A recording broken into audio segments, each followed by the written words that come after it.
Hi friends, Sunitha Williams మరికొన్ని గంటల్లోనే భూమి మీదకైతే రాబోతుంది.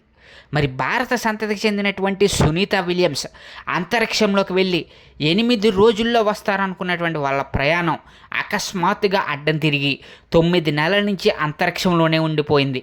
మరి ఇప్పుడు అటువంటి అద్భుతమైనటువంటి ఆస్ట్రోనట్ని తీసుకురావడానికి స్పేస్ ఎక్స్ అలాగే మరి నాసా కలిసి చేసినటువంటి అద్భుతమైన ప్రయోగం సక్సెస్ అయ్యి మరి సునీత విలియమ్స్ని తిరిగి భూమి మీదకైతే రప్పించే ప్రయత్నం అయితే చేస్తున్నారు. మరి ఇంకా ఒకసారి అంతరిక్షంలో వెళ్ళి తప్పిపోయిన తర్వాత వాళ్ళ పని అయిపోయింది అని అంతా అనుకుంటారు. కానీ ప్రపంచ సంస్థ అయినటువంటి నాసా స్పేస్ ఎక్స్తో కలిసి మరి వాళ్ళని ఎలాగైనా తిరిగి తీసుకురావాలనే ఉద్దేశంతో అద్భుతమైనటువంటి మరొక రాకెట్ను పంపించింది. ఇప్పుడు మరి ఆ రాకెట్ సునీత విలియమ్స్ తోటి పాటు స్టార్లైన్ కమాండర్ అయినటువంటి బుచ్ను కూడా మరి భూమి మీదకైతే తీసుకురాబోతుంది. సునీత విలియమ్స్ స్పేస్లోకి వెళ్ళిన దగ్గర నుంచి కూడా ప్రపంచం మొత్తం అందరికి కూడా కొన్ని క్వశ్చన్స్ అయితే వస్తున్నాయి. ఏంటంటే అసలు జీవన విధానం ఎలా ఉండబోతుంది, అక్కడ ఆమె ఎలా బతికింది, అసలు ఆమెకి ఫుడ్ ఎలా వస్తుంది, నార్మల్గా మనం భూమి మీద బతికిన దానికన్నా సరే అక్కడ ఏ విధంగా ఆమె సస్టైన్ అవ్వగలుగుతుంది, ఇన్నాళ్ళు నిజంగానే ఆమె బతికే ఉందా లేదా అని ఎంతోమంది మరి ఆలోచించారు. కానీ ఆమె బతికే ఉంది, నార్మల్గానే ఆమె జీవన విధానం అనేది సాగించింది. కానీ ఇక్కడ జీవన విధానానికి స్పేస్లో ఉన్న జీవన విధానానికి తేడా ఏంటి, అసలు ఆమె తిరిగి వచ్చిన తర్వాత ఏమి చెప్తుంది అని చెప్పి చాలామంది ఎదురు చూస్తున్నారు. అలాగే తనకి ఇప్పుడు భూమి మీదకి తిరిగి వస్తుందా, సో మరి వచ్చిన తర్వాత కూడా తను ఫేస్ చేసేటువంటి ఛాలెంజెస్ ఏంటి అనేవన్నీ కూడా ఈ వీడియోలో మనం 1 by 1 క్లియర్గా చెప్పుకుందాం ఫ్రెండ్స్. సో మరి మీలో ఎవరైనా ఫస్ట్ టైం మన ఛానల్ చూస్తున్నారా అయితే వెంటనే మా ఛానల్ని సబ్స్క్రైబ్ చేసుకుని పక్కన ఉన్న బెల్ ఐకాన్ని క్లిక్ చేసేయండి. మా వీడియో చూస్తున్నారని సబ్స్క్రైబ్ చేసుకోవట్లేదు, అలాగే ఈ వీడియోని లైక్ చేసి మా ఛానల్కి సపోర్ట్ చేయండి.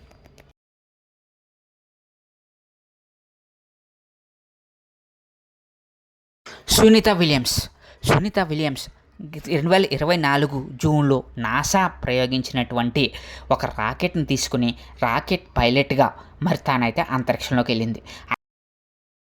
సునీత విలియమ్స్ తోటి పాటు స్టార్లైన్ కమాండర్ బుచ్ కూడా ఉన్నాడంట.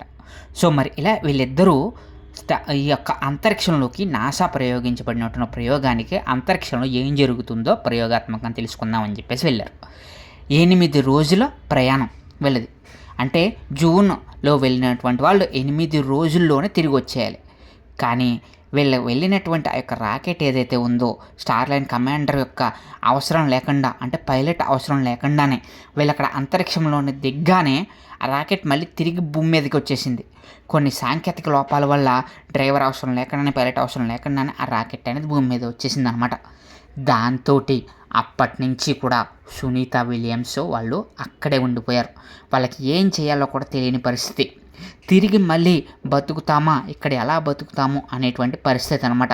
అప్పటి నుంచి కూడా ఇప్పటి వరకు కూడా సునీత విలియమ్స్ అలాగే స్టార్లైన్ కమాండర్ అనేటువంటి బుచ్ వీళ్ళిద్దరూ కూడా మరి అక్కడే అంతరిక్షంలోనే ఉండిపోయారు.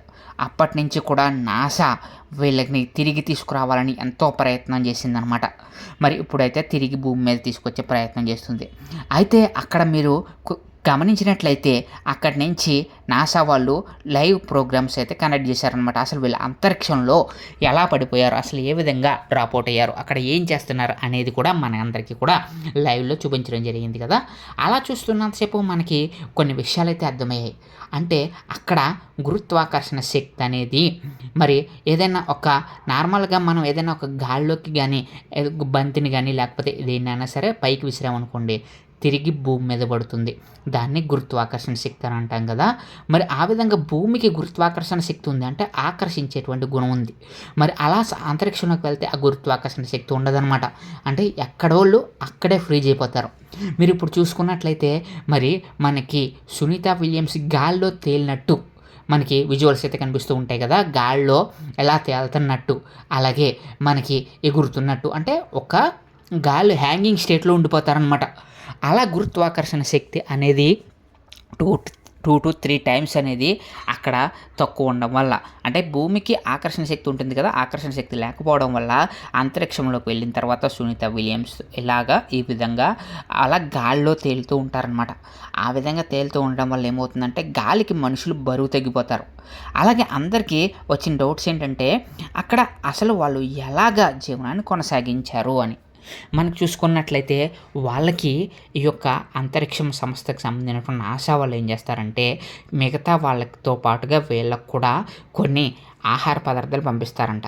కానీ అవి ఒక జ్యూస్ లాంటివి, అంటే వాళ్ళు తాగడానికి మాత్రమే పనికొస్తాయి అన్నమాట. మీరు వీడియో విజువల్స్లో చూస్తున్నట్లయితే పక్కన కొన్ని ప్యాకెట్స్లో ఉంటాయి చూసారా, అవన్నీ కూడా వీళ్ళకి ఆస్ట్రోనట్స్ కోసం, ఇక్కడ అంతరిక్షంలో ఉండేటువంటి వాళ్ళ కోసం తయారు చేసి సపరేట్గా తయారు చేసి పంపిస్తారు. ఏవి పడితే అవి ఇక్కడలాగా భూమి మీద లాగా తినడానికి ఉండదు కాబట్టి వాళ్ళు సపరేట్గా వాళ్ళు తయారు చేసేటువంటి ఆహారం అనేది దేంతో తయారు చేస్తారో తెలుసా? గాలితోటి. అక్కడ ఉన్నటువంటి గాల్లో ఉన్నటువంటి ఆ యొక్క గాల్లో ఉన్నటువంటి కొన్ని పదార్థాలతోటి వీళ్ళని కొన్ని ఆహార పదార్థాలు తయారు చేస్తారు.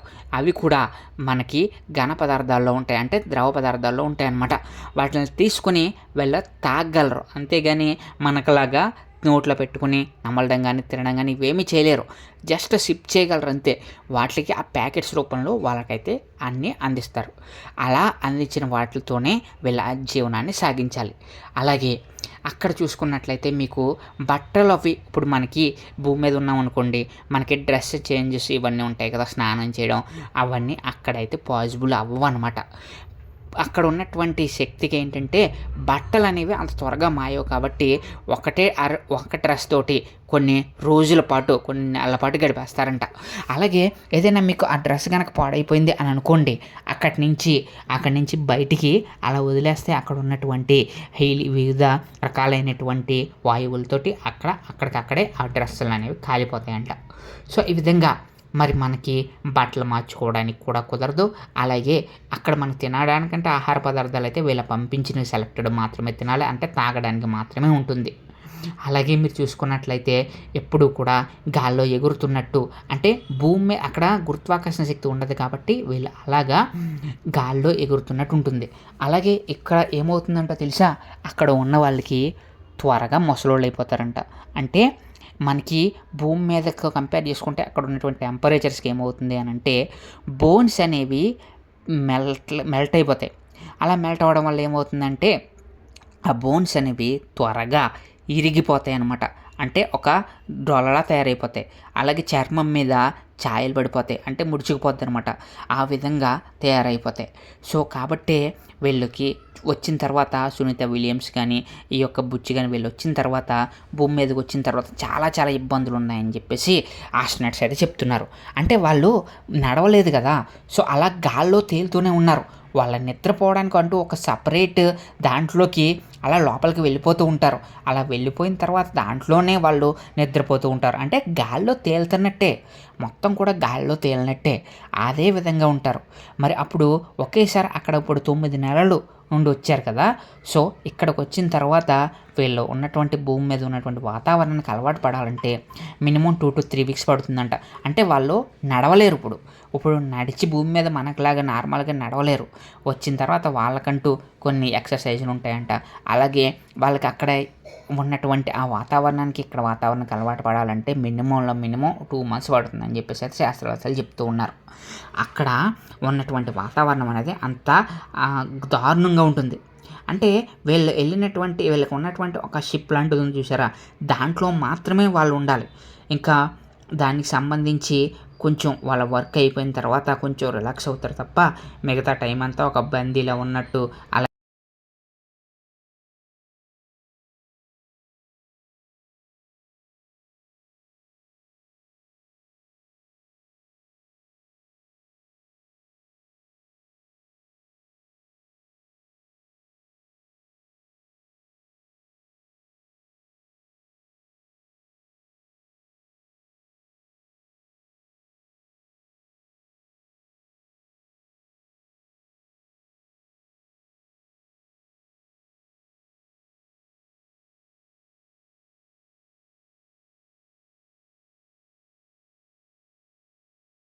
అలా ఇక్కడిలాగా అంటే మనకులాగా అయితే ఉండదు కదా. సో మరి అలా ఎన్నో ఇబ్బందులు పడి వాళ్ళైతే ఉన్నారు. అలా ఉన్న వాళ్ళు ఇప్పుడు మరి అంతరిక్షం నుంచి విడిపోయి ఇప్పుడు భూమికి అతి చేరువలో దగ్గరలో ఉన్నారనమాట. మరి ఫ్లోరిడాలో ఉన్నటువంటి సముద్రంలోని వీళ్ళనైతే ఫస్ట్ అయితే ఆ యొక్క రాకెట్ని అయితే దించుతారు.